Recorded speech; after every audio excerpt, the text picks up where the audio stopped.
আজকে আমরা source material ঘেঁটে বাংলাদেশের আসন্ন নির্বাচনকে ঘিরে ঠিক কী ঘটছে তা একটু বোঝার চেষ্টা করব। কারণ এই নির্বাচন এখন আর শুধু দেশের ভেতরের কোনো ব্যাপার নেই, এটা যেন একটা আন্তর্জাতিক দড়ি টানাটানি লড়াইয়ে পরিণত হয়েছে। বাংলাদেশের নির্বাচন নিয়ে যে প্রচণ্ড আন্তর্জাতিক চাপ আর দেশের ভেতরে তোলপাড় চলছে সেটাই আমরা গভীরভাবে দেখব। আর এই সব কিছুর পর একটা প্রশ্নই কিন্তু সবার মনে ঘুরপাক খাচ্ছে, দেশের ভাগ্য কি আসলেই এখন দিল্লি আর ওয়াশিংটনের টেবিলে ঠিক হচ্ছে? এই পুরো জটিলতাটা বুঝতে হলে চলুন সবার আগে দেশের ভেতরের পরিস্থিতিটা একবার দেখে আসি। সত্যি বলতে কি, মাঠের চিত্রটা বেশ কলাপমান আর উত্তেজনাপূর্ণ, একটা অদ্ভুত পরস্পর বিরোধী আবহাওয়া যেন। দেশের মানুষের মন বোঝা যে কতটা কঠিন তাই জরিপগুলো দেখলেই পরিষ্কার। দুটো জরিপ থেকে দুটো আলাদা চিত্র উঠে আসছে, যা জনমত নিয়ে একটা ধোঁয়াশা তৈরি করেছে। যেমনটা দেখতে পাচ্ছেন, একটা জরিপ বলছে বিএনপির পক্ষে মানুষের ঢল, অথচ আরেকটা জরিপে দেখা যাচ্ছে দলটির নেতার প্রতি সমর্থন কিন্তু ততটা জোরালো নয়। এই যে ফারাক, এটাই কিন্তু রাজনৈতিক অঙ্গনের বিশাল অনিশ্চয়তাকে চোখে আঙুল দিয়ে দেখিয়ে দেয়। আর এই অস্থিরতা কিন্তু শুধু ভোটের সংখ্যার হিসেবেই আটকে নেই। রাজনৈতিক তর্কবিতর্ক এতটাই বিদ্বেষপূর্ণ হয়ে উঠেছে যে তা ভয়ঙ্কর রূপ নিয়েছে। বিরোধী দলের প্রধান নেতাদের বিরুদ্ধে সরাসরি মৃত্যুর হুমকি পর্যন্ত দেওয়া হচ্ছে। এই উদ্ধৃতিটা দেখলেই বোঝা যায় পরিস্থিতি কতটা গুরুতর। আচ্ছা, দেশের ভেতরের অবস্থা তো কিছুটা দেখলাম, এবার একটু দেশের বাইরে তাকানো যাক।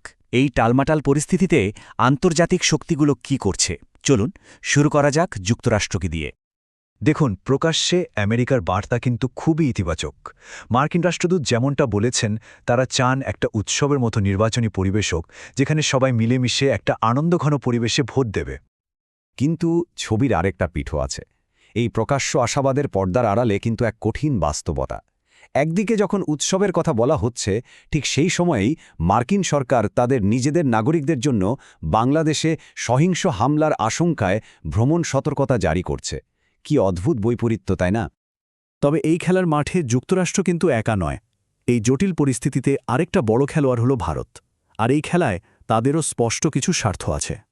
পর্দার আড়ালে যে অনেক কিছু ঘটছে তার কিছু ইঙ্গিত কিন্তু পাওয়া যাচ্ছে। সম্প্রতি যুক্তরাষ্ট্র আর ভারতের মধ্যে বড় বড় যে বৈঠকগুলো হয়েছে, সেখানে বারবার ঘুরে ফিরে এসেছে বাংলাদেশের প্রসঙ্গ। বোঝাই যাচ্ছে এই অঞ্চলের পরিস্থিতি দুই দেশের কাছেই কতটা গুরুত্বপূর্ণ। আমাদের সূত্র যা বলছে তাতে ভারত আমেরিকার কাছে নিজেদের অবস্থান একদম খোলাসা করে দিয়েছে। তারা ক্ষমতাসীন আওয়ামী লীগকেই সমর্থন করছে। ভারতের কাছে এই দলটি আঞ্চলিক স্থিতিশীলতা ধরে রাখার জন্য এক পরীক্ষিত বন্ধু, যা তাদের নিজেদের নিরাপত্তার জন্য খুব দরকারি। কিন্তু আমেরিকার এই দ্বৈত অবস্থানে ভারত যে বেশ বিরক্ত, সেটাও কিন্তু গোপন থাকছে না। সূত্র বলছে, ভারত মনে করে যুক্তরাষ্ট্রের নীতি ঠিক ভরসাযোগ্য নয়, কারণ তারা একই ইস্যুতে একবার এক কথা বলে। এক সূত্রের কথায় তাদের সাথে কাজ করাটা যেন স্রেফ সময়ের অপচয়। তো একদিকে বিশ্বের বড় বড় শক্তিগুলোর এই টানা পড়েন, আর অন্যদিকে দেশের ভেতরে এর আঁচ এসে লাগছে, জন্ম দিচ্ছে তীব্র জল্পনা কল্পনার। আর এর মধ্যেই কিন্তু একটা নতুন সরকারের গুঞ্জন বেশ জোরালো হচ্ছে। এত কিছুর পর এখন দেশের বাতাসে যে প্রশ্নটা সবচেয়ে ভারী হয়ে উঠেছে তা হল, নির্বাচন কি আদৌ সময়মতো হবে নাকি অন্য কিছু ঘটতে চলেছে?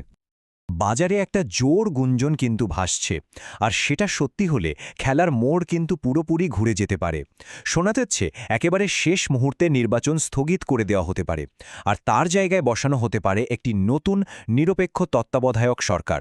এটা যদি ঘটে তাহলে তা হবে রাজনীতির মাঠের এক বিশাল ওলটপালট।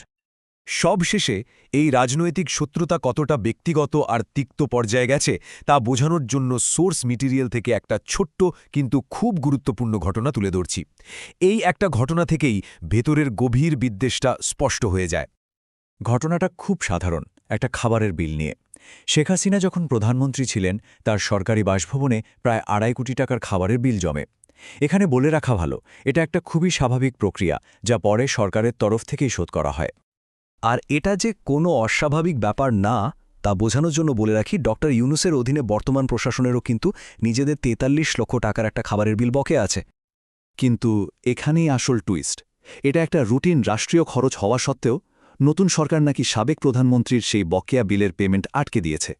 সূত্র এটাকে কোনো দাপ্তরিক সমস্যা হিসাবে দেখছে না, বরং বলছে এটা স্রেফ ব্যক্তিগত প্রতিহিংসার একটা কাজ। আর এই ছোট্ট একটা ঘটনাই আমাদের একটা বড় প্রশ্নের সামনে দাঁড় করিয়ে দেয়। একটা খাবারের বিল আটকে দেওয়ার মতো আপাতদৃষ্টিতে ছোট কাজ আসলে অনেক বড় কিছুর ইঙ্গিত দেয়। এটা চোখে আঙুল দিয়ে দেখিয়ে দেয় দেশের রাজনৈতিক সংকটকে আসলে কতটা গভীর বিদ্বেষ তাড়িয়ে বেড়াচ্ছে। প্রশ্ন জাগে, রাজনীতি যখন এমন ব্যক্তিগত পর্যায়ে নেমে আসে তখন ক্ষমতার আসল মূল্যটা আসলে কী?